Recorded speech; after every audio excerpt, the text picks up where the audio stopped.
Ayan, so tayo, no, so mula sa mga OFW, siguro kung may mapauwi tayo mga kababayan na mga OFW, meron daw tayo natagpuan na isang resort sa kalagitnaan ng isang kagubatan. At malalaman natin yan dito lamang sa Tuklas Pinas.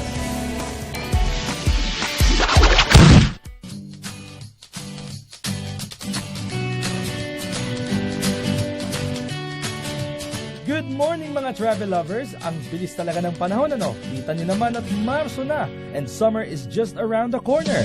Kaya naman time out muna tayo sa at samahan niyo muna kaming mag-chillax sa mga newly found paradise namin dito sa Ibaan, Batangas. First stop ay ang Villa Gracia Resort. Kita niyo naman, entrance pa lang para kang nasa animal safari dahil sa dami ng mga life-size animal figures nila. Siguradong kumpleto ang bakasyon nyo dahil kumpleto sila mula sa malawak at malinis na pool, comfortable guest rooms, videoke at helicopter. O siya, sa next location naman tayo dahil sa ganda ng pool na ito, baka mapadive ako bigla. Di naman kalayuan ang next destination natin. After a few minutes, narating na natin ang Indayas Resort. Pangalan nito ay kinabit ko sa aking family name, Indayas Resort. Yun ang kinaman ko kasi pangarap namin mag-asawa magkaroon. Eto na yun. Dahil sa feel at home na ambience ng resort, feeling mo'y nasa bahay ka laang. Palangoy-langoy, pakanta-kanta, at kung food trip naman, pwede ka ring mag-ihaw-ihaw. Mukhang masarap yan ah. Kasi ba ito naman, halos magwa 1 year pa lang namin na operation.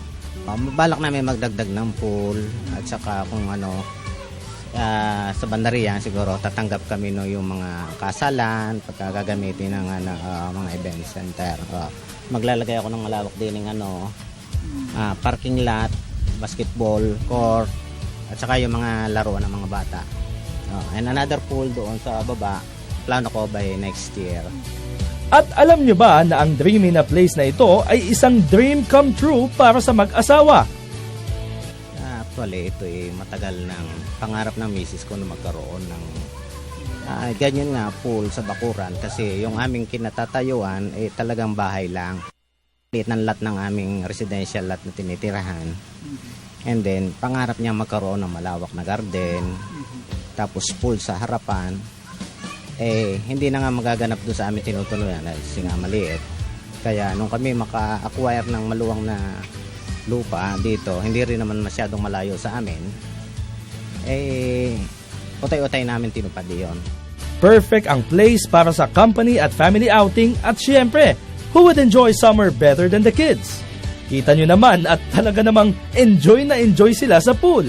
Nag-accommodate kami dito, siyempre reserve. Wala naman kaming kuha, pero kaya dito ang 100 o more than 100 person dahil maluwang naman ang area. Iniibitahan ko po kayong lahat dito sa Indayas Resort na makikita nyo sa Talaibon, Ibaan, Batangas. Tingnan nyo po kung anong mga At ito po ay gagawa namin ng paraan very soon na makumpleto, madagdagan yung mga amenities. Itong lang po ay nagsisimula halos wala pang 1 taon pero sinisikap po namin mag-asawa na mapaganda pa ang mga amenities nito at maibigay, masiyahan ang mga ito at ma-enjoy. O paano mga travel lovers, magpapahinga muna kami dito ah. Ito po muli ang inyong certified travel lover Haji Kaaminyo na nagsasabing relax din pag may time. Hanggang sa susunod nating trip, dito lang sa Tuklas Pinas.